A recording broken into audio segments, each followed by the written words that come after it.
Vocês já viram a confusão que é explicar transtorno de personalidade? Então eu vou tentar falar um pouco aqui do porquê que é tão difícil para a psiquiatria realmente explicar o que é um transtorno de personalidade. E talvez você seja uma das pessoas que vive aí procurando informação, tá no YouTube, tá no Instagram, tá correndo atrás de informação, tá correndo atrás de entender essa questão do transtorno borderline, do transtorno narcisista, do transtorno histriônico, dos transtornos de personalidade.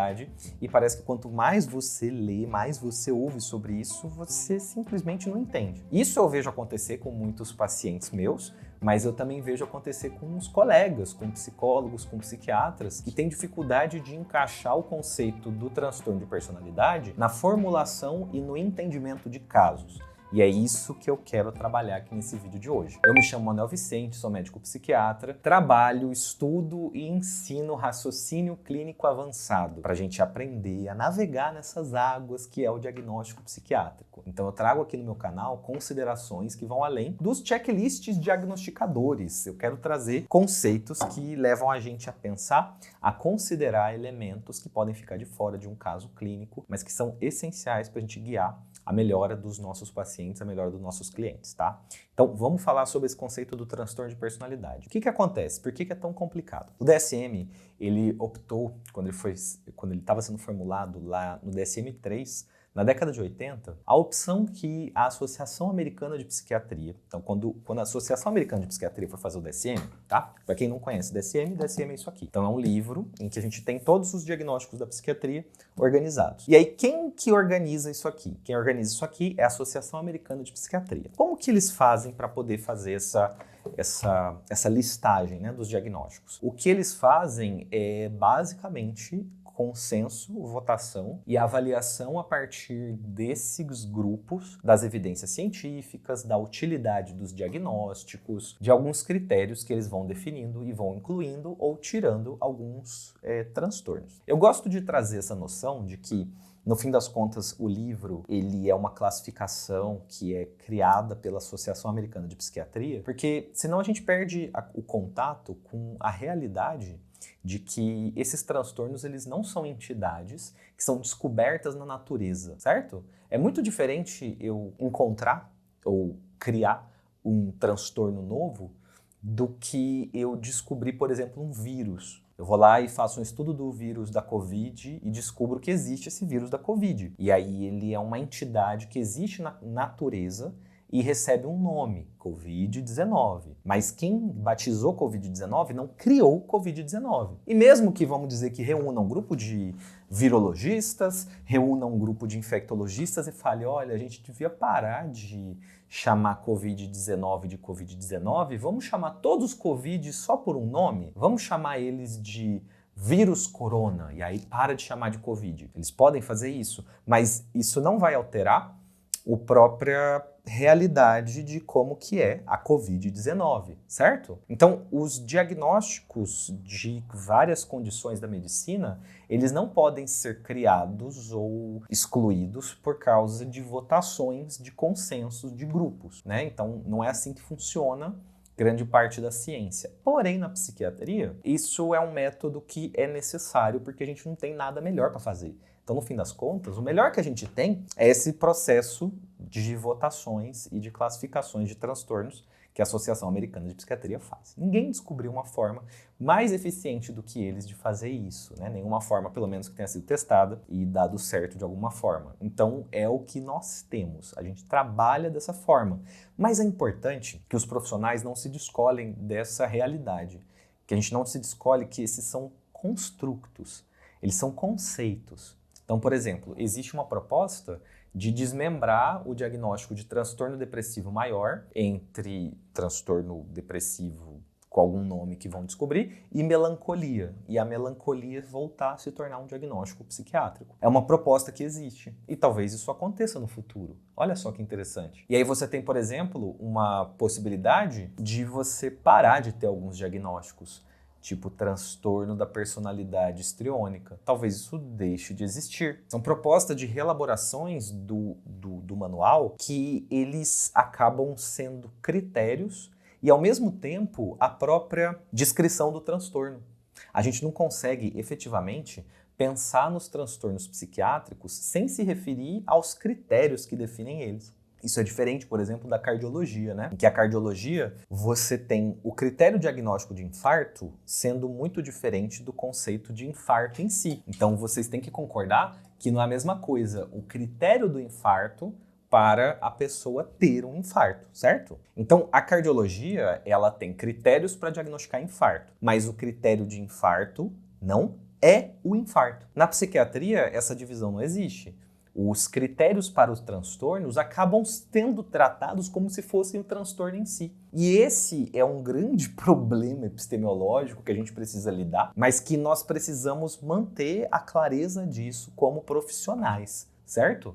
Talvez você que esteja aqui ouvindo, como paciente, como familiar, fique um pouco complicado de acompanhar isso, porque realmente ninguém fala dessa forma, que os transtornos eles são conceitualizados, eles são criados por votações da Associação Americana de Psiquiatria. Claro que eles não votam do nada, né? Eles votam a partir de toda uma avaliação, toda uma consideração do porquê criar aquele novo transtorno, e eles chegam num consenso. Mas isso não quer dizer que esses transtornos são entidades da natureza, que sempre existiram e que sempre vão existir. Alguns conceitos, a gente pode se referir a eles historicamente. Então, por exemplo, tem algumas coisas que a gente não vai dizer que elas foram criadas, né?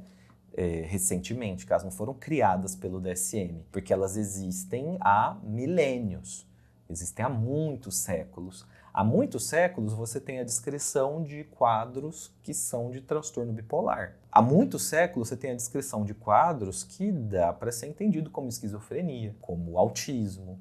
Você tem, historicamente, uma descrição de várias condições na saúde mental, na medicina. E aí o DSM, nos últimos anos, nas últimas décadas, basicamente o que ele fez foi só organizar, dar um outro nome, sistematizar de outra forma, mas ele não inventou essas situações como transtorno bipolar, como transtorno da esquizofrenia, por exemplo. Então são quadros que são muito evidentemente doenças que existem na natureza. Por isso, quando uma pessoa recebe, por exemplo, o diagnóstico de transtorno bipolar, pensa bem, a pessoa está lá deprimida. Tem uma depressão, tem outra depressão, tem outra depressão. Aí ela tem um aceleramento, ela tem uma angústia, ela tem um mal-estar. Quando ela recebe o diagnóstico de transtorno bipolar, eu posso dizer, é razoável dizer, que o transtorno bipolar é uma doença que existe na natureza e que o transtorno bipolar causa os processos depressivos dela. Olha só que interessante. A medicina, quando a gente usa esse conceito de causa, a gente está falando de etiologia, que é a palavra. É origem, é o estudo das origens, é o estudo das causas das doenças, dos processos patológicos. Então, o transtorno bipolar, ele pode ser entendido como uma etiologia dos quadros depressivos da pessoa, certo? Dos quadros, a pessoa tem depressões, depressões, depressões. Aí eu descubro que na família dela tem transtorno bipolar, que ela tem sintomas de transtorno bipolar há muito tempo, ela tem aceleramentos, ela tem depressões, então eu vou lá e falo, opa, isso aqui é um transtorno bipolar. Aí eu vou lá e dou um remédio específico que só funciona praticamente para transtorno bipolar, que é lítio. Aí a pessoa melhora. Opa, isso aqui tem uma característica muito contundente de um processo fisioanatômico, biológico, que está ali nela, na constituição dela, no DNA dela, extremamente genético. Então a gente tem como trabalhar com o transtorno bipolar nesse caráter de ser uma doença que explica o que acontece com a pessoa, certo? Isso é uma coisa. Os transtornos de personalidade, eles vêm de um outro mundo, que é o mundo da psicologia, da psicodinâmica, da psicanálise. Então, os médicos que estavam descrevendo, olha só que história interessante, os médicos que estavam descrevendo o transtorno bipolar eram médicos que trabalhavam em hospitais, em manicômios, em hospitais, eles descreviam o que acontecia com a pessoa. Os transtornos de personalidade já têm uma origem muito diferente, que eram dos médicos que estavam fazendo terapia nas pessoas, estavam fazendo análise nelas, estavam nos divãs, não estava nos hospitais. Então, a origem do conceito de transtorno de personalidade é muito diversa da origem de vários outros diagnósticos da psiquiatria. É como você pegar duas fontes extremamente diferente de conhecimento e tentar juntar tudo numa coisa só. Olha que coisa estranha. Aí vai dar confusão, é claro que vai dar confusão. Porque de um lado você está utilizando a lógica médica, que trabalha com doenças, e em outro você está usando os processos de desenvolvimento da personalidade da pessoa. E você está misturando tudo isso dentro de um bolo. E aí a solução que o pessoal do DSM teve para diminuir esse estranhamento foi chamar tudo de transtorno. Já parou para pensar por que só a psiquiatria que trabalha com transtorno? Por que a gente usou essa palavra? Disorder, né? No inglês, disorder, transtorno. Já não tem transtornos em outras áreas. Por quê? Isso é uma escolha deliberada para usar um termo genérico, que não significa lá muitas coisas, para poder agrupar vários conceitos diferentes dentro de um mesmo guarda-chuva. Então, o guarda-chuva do conceito transtorno, ele pode pegar doenças, ele pode pegar processos psicodinâmicos, ele pode pegar reações da vida, ele pode pegar qualquer coisa, um transtorno, sabe? Ele, por definição, é impreciso. E o que quer dizer um transtorno? É a manifestação de alguma disfunção do organismo, que pode ser biológica, psicológica ou de qualquer outra ordem. Então, assim, ele é um termo que é feito para ser genérico. E aí a gente joga tudo nesse mesmo codinome, transtorno, e aí a gente passa a extrapolar o raciocínio que é utilizado para a doença para os transtornos de personalidade. É aí que a coisa fica complicada.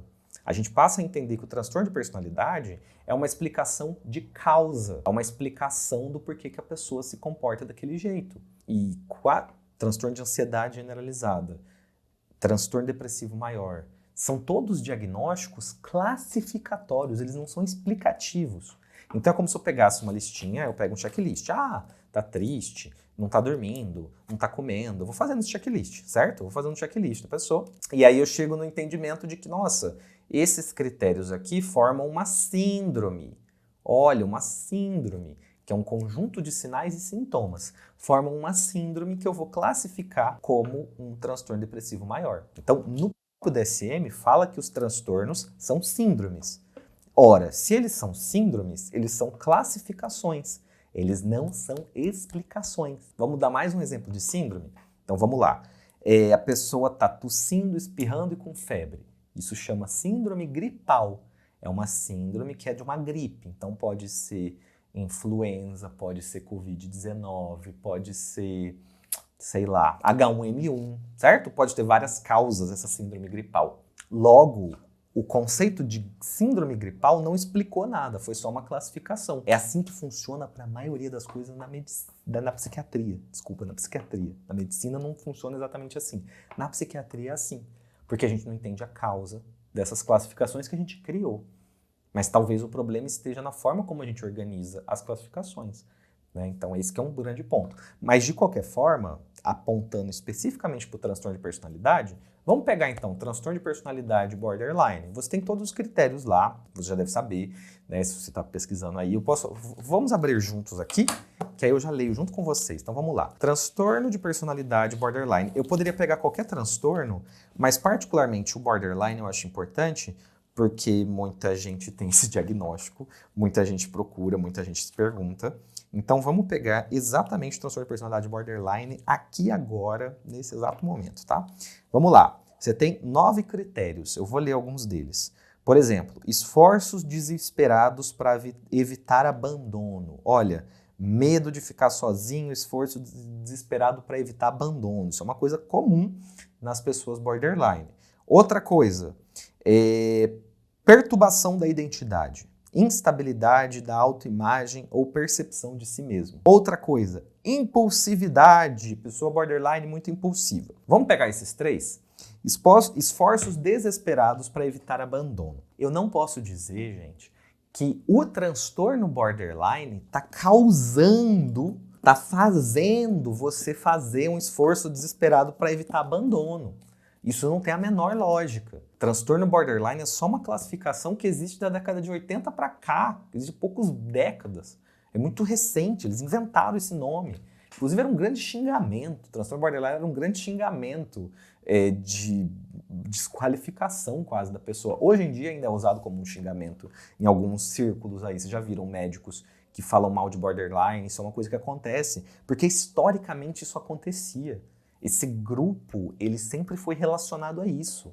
Eu faço parte de... Deixa eu beber uma aguinha. Não é publi, não vou mostrar a marca. Ninguém sabe qual marca que é desse copo. Não é publi, mas podia ser, tá? Aceito patrocínio, não tem problema não. Até porque eu já faço de graça, já bebo esse copo de graça. Mas tudo bem, vamos voltar. Você tem esse entendimento de que esses esforços desesperados para não ser abandonado não foi causado por uma coisa que você tem no seu corpo chamado borderline. Se você tem essa questão de medo de abandono, é porque você tem um desamparo aprendido na sua história de vida. Olha só que coisa. E aí eu faço parte, por exemplo, de grupos, eu já fiz parte, né? Eu saio desses grupos que fica assim, de profissionais que quando fala assim, olha, essa pessoa é borderline. Ixi, nossa, é bomba. Ih, é problema, é borderline. Isso é extremamente comum. As pessoas não têm dimensão do que é, do que rola do outro lado entre os profissionais.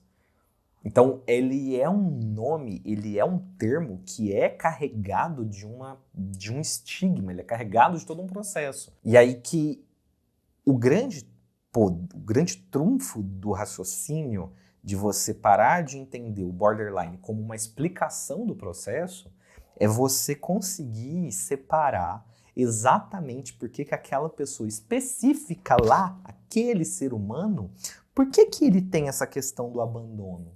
Por que você tem essa questão do abandono na sua vida? Como que foi esse desamparo que aconteceu com você? Não é o desamparo do borderline, é o desamparo da sua vida, da sua história. Quem que foi ausente? Quem que não era afetuoso?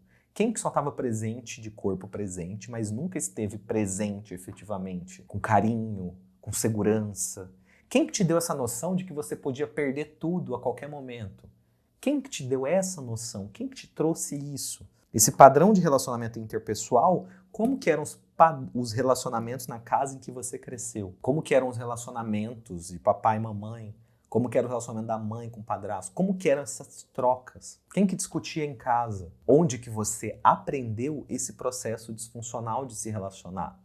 De onde que isso veio? Isso não veio do borderline, isso veio de processos que aconteceram com você. É evidente isso. E aí você tem esse outro aqui, ó. Perturbação da identidade. Quem te anulou? Quem que te anulava? Quem que te invalidava naquilo que você sentia? Quem que não te deixava construir naturalmente sua identidade? O processo de construção de identidade é algo que acontece no crescimento de um ser humano, no cuidado, no desenvolvimento do ser humano. Mas quem que era essa pessoa que não te ensinou a identificar seus sentimentos? Quem que quando você estava triste mandava você engolir o choro? Quem que quando você estava com raiva falava que você não tinha motivo, que você era uma mimada? Isso é realidade. Você tem problema de impulsividade? Talvez seja porque você não aprendeu a regular suas emoções. Então, como que foi esse processo com você? Essas são as explicações. As explicações para os nossos padrões de comportamento, elas são individuais. Você se comporta da forma como você se comporta por causa de algo na sua história. Não é porque você tem uma coisa dentro de você que é o borderline. Não existe essa entidade. O borderline é uma classificação de como você se comporta. O motivo pelo qual você se comporta desse jeito, que é a explicação. São os vários motivos que aconteceram na sua vida. E é aí que nós, como profissionais, não podemos perder a noção disso. Que a gente, às vezes, não está explicando para a pessoa, a gente está classificando a pessoa. Inclusive, eu trabalho isso na minha formação de raciocínio clínico avançado, na FDD, que é específica para profissionais que trabalham com diagnósticos e que querem se aperfeiçoar nessa visão mais aprofundada dos diagnósticos. O que é o quê? E o que serve para quê? Porque nem todo diagnóstico serve para tudo. Então, como que eu utilizo o conceito borderline dentro de uma formulação de caso? Para que classificar alguém como borderline? Vale a pena? Não vale a pena? Esse tipo de discussão é o que a gente fala lá na formação Desafios Diagnósticos. Porque eu sou encantado com esse tipo de debate, com esse tipo de entendimento, com esse tipo de aprofundamento. Porque é isso que efetivamente salva a vida das pessoas. Elas estão aí na internet e você talvez tenha um grupo de clientes e você fica angustiado de saber se a pessoa tem transtorno bipolar ou transtorno borderline. Mas a gente parte de um entendimento que essas condições são possíveis de serem comparadas e efetivamente elas não deveriam ser vistas dessa forma. Eu preciso primeiramente entender a natureza desse diagnóstico. Qual que é a natureza desse diagnóstico? O que eu estou fazendo? E aí trazer esse raciocínio mais avançado, esse raciocínio mais aprofundado faz toda a diferença. Então, por exemplo, você é uma pessoa que foi classificada como tendo essa personalidade borderline, certo? Então, mudei aqui um pouco o tom. É uma classificação de comportamento. Qual que é a tendência desse comportamento borderline com o tempo? Segundo todos os estudos que a gente tem, é uma tendência natural de melhora. Então, a tendência da pessoa borderline é que ela pare de fechar critérios borderline. Então, a tendência é remissão dos processos borderline com o passar do tempo. Eu tenho até uma live em que eu falo só sobre isso. Você procurar aqui no canal, inclusive já aproveita e se inscreve no canal, já clica para se inscrever no canal, se você ainda não se inscreveu. Então você se inscreve e você vai ver que eu tenho umas lives, e aí tem uma live que é específica assim, por que o borderline melhora. Então eu explico sobre essa questão da melhora do borderline, os estudos que tem sobre isso, que é uma tendência natural do processo borderline, porque a nossa personalidade, a gente tem uma tendência natural de amadurecimento, então a gente naturalmente amadurece, a gente muda. Como isso não é uma doença que está incrustada em você, não é um câncer eterno que você tem, não é isso, isso aí tende a mudar. Mas talvez você tenha um sofrimento muito grande, talvez seu cliente você tenha um sofrimento muito grande, muito complicado, que nunca vai embora, sabe? Aquela coisa insuportável. Eu sei que ela está aí, eu sei que ela é real, eu sei que não é uma invenção, porém, ela tem uma origem que não é no transtorno borderline. É trauma de vida. É trauma. É trauma que ainda não foi superado. Isso que te faz ficar péssima. Ou, talvez você tenha um transtorno bipolar e ninguém identificou. Aí o pior de tudo, a pessoa chega lá ansiosa, chega lá deprimida, falam que ela é borderline. Na hora que falou que ela é borderline, a chance de dizerem que tudo que ela tem é por causa do borderline é gigantesca. Então as pessoas que recebem esse diagnóstico borderline acabam ficando sem os diagnósticos dela, tipo transtorno bipolar, que dá para tratar. Ninguém vai falar que a borderline é TDAH, as pessoas não fazem esse diagnóstico. E ele é extremamente comum. A pessoa borderline, que tem esse tipo de comportamento, também ser TDAH. E aí o TDAH eu consigo tratar com estimulante, eu consigo ajudar ela. Mas na hora em que chega essa história do borderline, provavelmente ela vai tomar um antidepressivo. Antidepressivo vai piorar a bipolaridade, se tiver, pode causar efeito colateral, vai virar uma bagunça. Isso tudo é por falta de sistematização e de entendimento do que é o quê, do que é explicação, do que é classificação e do que é tratamento sintomático e do que é tratamento efetivo médico que intervém em processo de doença. Então esse é o ponto. Esse tipo de nuance, esse tipo de questão, elas são essenciais e é o que faz acontecer o processo de melhora. Tem antes e depois de pensar desse jeito. Não é igual, não é só classificação de sintoma. Fazer classificação de sintoma qualquer um faz. O ponto é entender a qualidade, o tipo, a especificidade de cada sintoma, entender isso e para que ele serve. Então você pode ter o diagnóstico borderline, você pode dar o diagnóstico borderline, porém você precisa entender que ele não é uma explicação do porquê que a pessoa sofre. A explicação do porquê que ela sofre está na história dela, ou está em outro diagnóstico que passou batido. Eu recebo vários comentários aqui no YouTube, inclusive você pode até ajudar com um comentário já, falando alguma coisa sobre esse vídeo, se você está vendo sentido nessa conversa, mas eu recebo vários comentários toda vez que eu falo que borderline melhora. Borderline não se trata com remédio, porque remédio nenhum ajuda borderline, todas essas coisas que eu falo sobre borderline, que está nos estudos, em tudo, as pessoas tem muita gente que fica revoltada, porque elas sofrem muito e elas precisam de remédio. Elas sofrem muito, elas não ficam bem. Mas o que elas não entendem é que talvez o diagnóstico delas está errado. Ninguém para pensar nisso, entendeu? Talvez você precisa desse remédio, não consegue sair dele porque o seu diagnóstico está errado. Talvez você não está saindo do processo em que você está porque você não está recebendo uma terapia adequada para a sua necessidade. Você está com uma terapia que não está mirando no que você precisa. Talvez você esteja sendo convencido pelos profissionais ao seu redor de que você vai ser sempre assim. E aí, se você está sendo convencido de que você vai ser sempre assim, você vai ser sempre assim. O que eu estou trazendo é uma consideração e uma forma de olhar isso com mais nuance que possibilita o caminho de melhora. Na verdade, mostra para onde que tem que ir, entendeu? Eu atendo várias pessoas que têm esse tipo de questão. E as pessoas que se mantêm no processo de tratamento, elas melhoram muito. É significativo, é notável. Certo? Mas não é por nada que eu faço de diferente, é só porque eu raciocino dessa forma, que é a forma mais alinhada com o que a gente tem de conhecimento na saúde mental. E aí, para isso, eu não posso ter timinho, eu não posso ter clubezinho, ficar defendendo a psiquiatria, o DSM, ninguém. A única defesa, a única coisa importante é realmente a pessoa que está precisando de ajuda. Então, é dessa forma que eu trabalho e aí eu estou sempre prestando atenção nisso. Que tipo de diagnóstico eu estou dando? É uma classificação, é uma explicação, e essa explicação, ela tem como ser resolvida, então, o problema?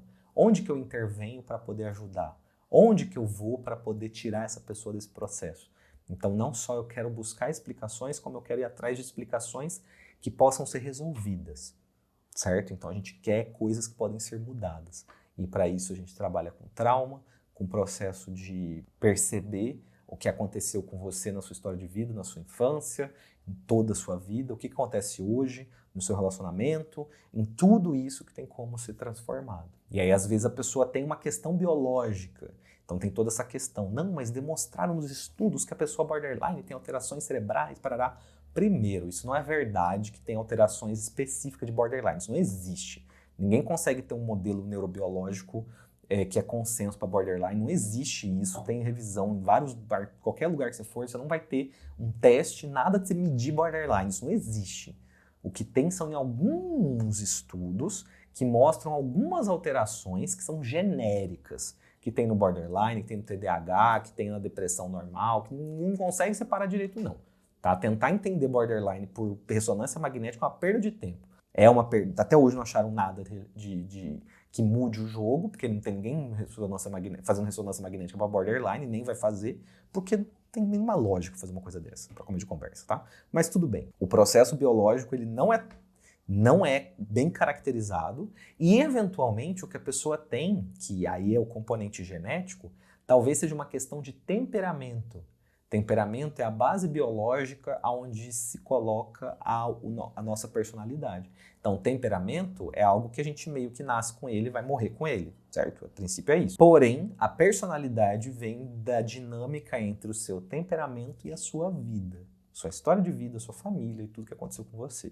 É assim que a personalidade acontece. Então, temperamento pode até ficar igual, mas personalidade necessariamente é possível de ser adaptada, ser mutável, ser diferente, né? O temperamento ele vai ficar, a tendência é que ele fique igual. E aí um outro ponto é que às vezes a pessoa tem essas outras doenças, que aí elas realmente têm caráter biológico, né? Tipo TDAH, tipo bipolaridade, e aí isso não pode ser ignorado, mas aí vai ser tratado da forma correta, né? Com tratamento para cada coisa. É assim que funciona. Então você percebe que é um raciocínio em camadas, é um raciocínio de perceber dimensões diferentes do mesmo ser humano, sem ignorar nenhuma delas. Se eu dou uma explicação de TDAH, se eu dou uma explicação de bipolaridade, eu não posso negligenciar trauma.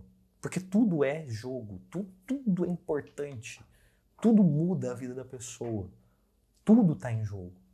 Então esse que é o grande ponto, tá? E aí então, resumidamente, transtorno de personalidade é uma classificação de padrões de comportamento. Não é uma explicação do porquê que você tem o problema. E aí por isso que é difícil de juntar esse tipo de conceito com a lógica dos outros diagnósticos do DSM. Porque cada um tem uma natureza muito diferente.